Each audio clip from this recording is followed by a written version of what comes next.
So guys, for today's video, mag-change oil po tayo ng ating Honda ADV na si JJ.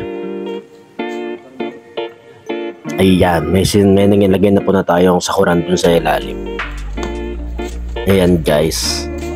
Ayan, tapos yung tornilyo po sa ilalim na pagbabaklasan, ayan, ay 12mm po ang sukat. Ayan, meron po tayong tools using ng 10mm.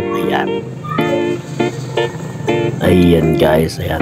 Dahan-dahan lang guys kasi parang pupugsit yung langis niyan guys. Ayan. Luluwagan nyo lang guys ng konti, tapos yung daliri na yung pipihit para hindi kayo maano sa langis. Ayan guys, anong nangyari? Ganyan po mangyayari. Ayan. Tapos ubusin nyo lang po yan, yung langis nyo. Ayan. Hanggang sa matapon lahat. Siyempre, ito ang gagamitin nating change oil.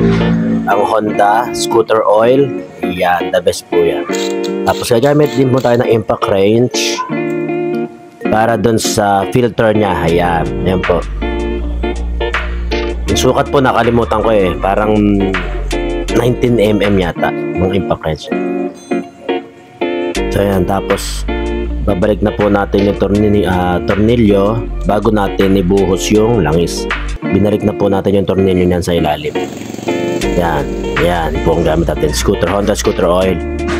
So ayan guys, dahan-dahan lang guys para hindi umano yung langis nyo. Konti-konti lang. Ano po ito? Fully synthetic. So napakalapot po talaga niya. Dahan-dahan lang guys. Tapos siyempre sinipag-sipag tayo, pati yung air filter kapalitan na rin natin. Ayan, may nabili po tayo sa Shopee na ayan, na washable. Ayan, na air filter. So yan guys, tapos na ang ating change oil at change ng air filter, pati yung filter, yung oil filter nya nilinis na rin po natin. Hindi lang natin na isama sa video. It's time na isa-set up na test po natin, test drive po tayo kung may nabago ba or may mali sa ginawa natin. Bali nag-DIY lang po tayo guys. So yun guys, ikot lang po tayo dito sa loob ng ating subdivision para matest natin yung langis kung okay ba, kung may tumunog ba or may mali dito sa ginawa natin. So far okay naman.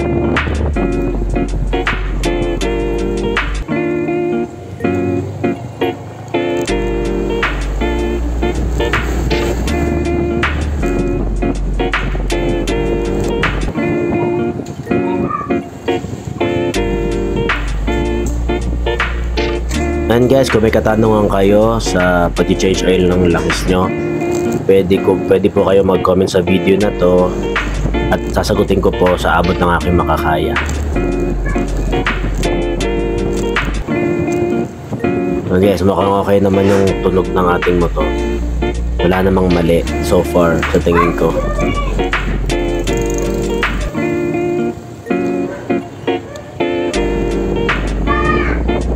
Ayun guys, paikot na tayo. Bali pabalik na tayo nyan guys. Ikot lang tayo ng sandali. Ikot lang tayo, isang ikutan lang yan para maano natin yung matesting ang ating ginawa. Ano si kuya, kasama pa sa video. Ayan, pabalik na tayo guys. Ganda lang kabilis yun. Medyo naligaw pa nga ako dahil parang mali ako ng nalikuan, pero doon pa rin naman ang napuntahan ko, yung dulo. Kaya okay lang, makakabalik pa rin tayo sa main road. Ayan, main road na po tayo. Tapos ayan, pabalik na tayo sa ating bahay. So ayun, okay naman guys, maganda ang nangyari, wala naman tumutunog. So guys, comment down below, subscribe my channel. Peace you all, thank you.